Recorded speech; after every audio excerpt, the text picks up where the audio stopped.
He has won a Nobel Peace Prize along with 150 other peacekeeping prizes. He has a strong belief in nonviolence and not offending anyone he encounters.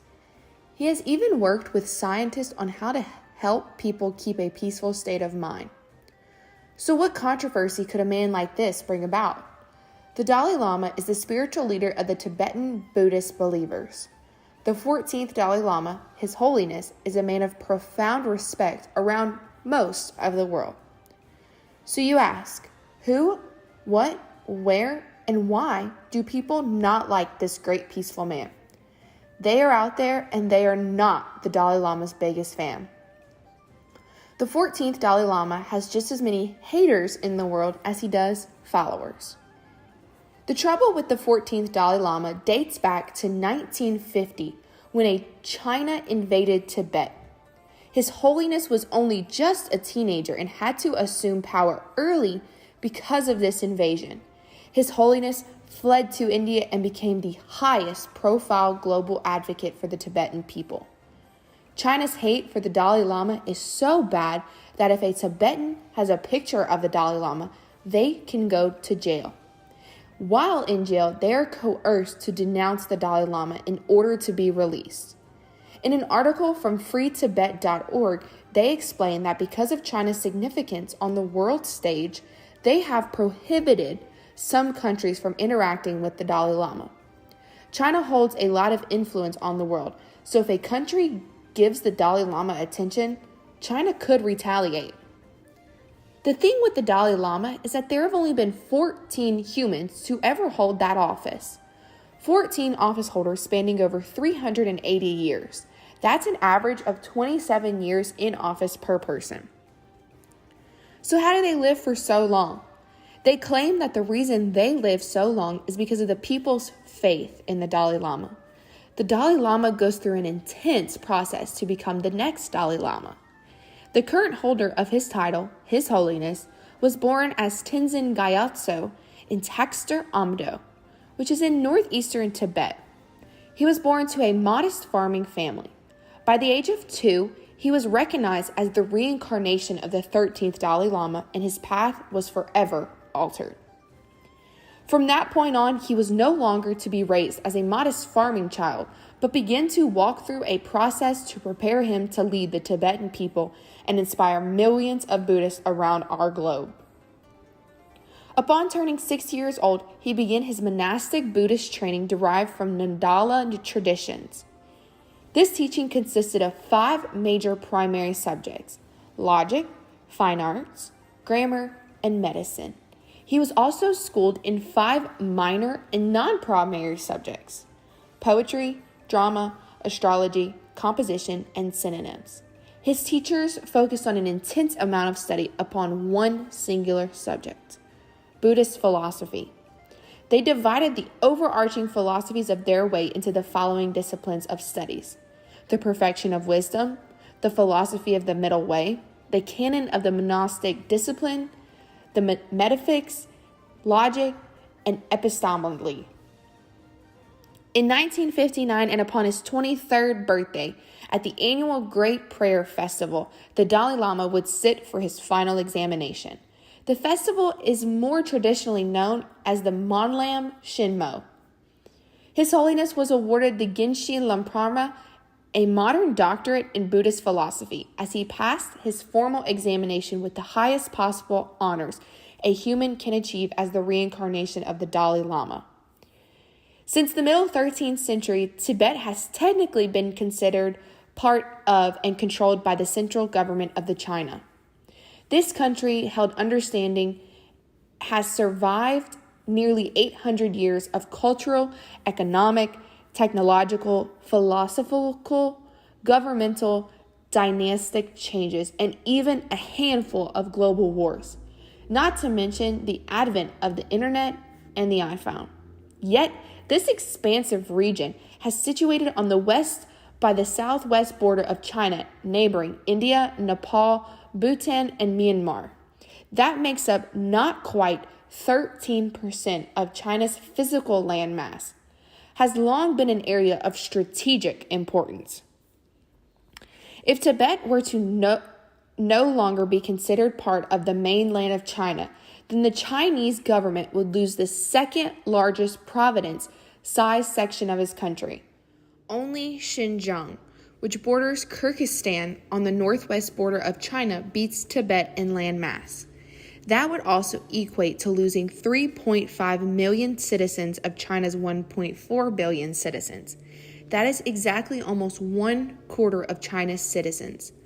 Most geopolitical experts agree that if Tibet were ever to be completely liberated from China and operate under fully independence, the Dalai Lama would play the most vital role in bringing about an organic grassroots movement to usher in this change.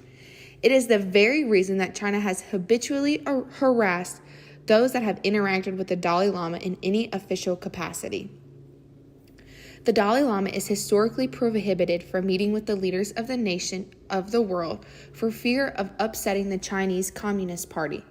Tibetan Buddhists are subject to a plethora of crime-fighting campaigns that are really designated to restrict their rights and freedoms as members of the Chinese people. This would roughly equate to the American Civil Rights Movement and the Jim Crow laws of the late 20th century. Suffice enough to say, the Dalai Lama inspires a strong controversial reaction within and from China because His Holiness is seen to embody the greatest threat of losing 1/4 of its citizens, 13% of its landmass, and the pride of China on the world stage. From this position of fear, China has made the most startling of announcements. The next reincarnation of the Dalai Lama will be selected by the Chinese government rather than the monks and leaders of the Tibetan Buddhists. Traditionally, the process for selecting the next Dalai Lama has not been set in stone and left to leaders of the Mongolian people, Himalayan people, and the leading lamas of the Buddhist monks. With the absence of clear rules for this selection, pro-China actors have a simpler route to execute a better position of leverage for their vested interests. For centuries, the lamas would seek and find a child they felt that was the reincarnation of the Dalai Lama.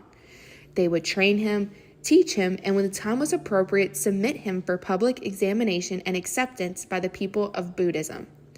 While beautiful, this straightforward process is incredibly corruptible. To that end, the current Dalai Lama historically has set guidelines for the selection of the next reincarnation. The goal being that there is a trusted system that holds the respect and will of the people of Buddhism, a system seen as pure and within the tenets of this gentle religion, and a system that does not allow vested political or corporate interests to mar the sanctity of the office of the Dalai Lama. In 2015, the Dalai Lama made some comments about the next Dalai Lama in an interview. When he was asked if a female Dalai Lama could be chosen, he said that she should be attractive or she would have no use. This sparked a lot of controversy from women. The Dalai Lama would not have made these comments about a man, so why is it okay to make them about a woman? In an article by tricycle.org, which is written by a Tibetan transgender person, in the article it says that because the Dalai Lama is a refugee, he does not understand the Western jokes that were being made in the interview. I personally cannot disagree more. This man is one of the smartest men in the East and has worked with scientists to help humanity have a peaceful mind. But he cannot understand how his comment can create friction between him and women watching the interviews. He has had enough travel and experience to understand that women are just as equal as man, and the comments that he made should not be made. He then went about putting a statement apologizing for the joke and how it was out of context, which then went to a great detail of the Dalai Lama supporting women's rights and that women are made equal to men. It is definitely not about appearances. I personally do not understand how he can put out a statement as long as it was and as detailed as it was, but could not understand that his comment was wrong at the time of the BBC interview. In the same interview, he also makes comments about how people belong in their homeland. He says that refugees cannot belong in Europe because it cannot become Africa, or Muslim was also a distasteful comment. If people want to begin a new life in Europe, they should be able to. One should not be trapped in their homeland. In the end, I find that the Dalai Lama has a lot more education and experience than most people, and excuses made for his comments on social issues should not be accepted so quickly. In the BBC interview, she asked him multiple times to take back or fix what his comments were, and yet he still made faces in regards to a woman's look. From birth throughout the painstakingly glorious and inglorious moments of this man's life, it is observed that he invokes a quite strong reaction from the majority of humanity and institutions of humanity. While the tenets of his religion are ones of peace, gentleness, and kindness, it is also these fruits of Buddhism that are not expressed towards his holiness. From China to the LGBTQ+ community to the feminist movement, the Dalai Lama has proven to provide a spark in an already primed powder keg.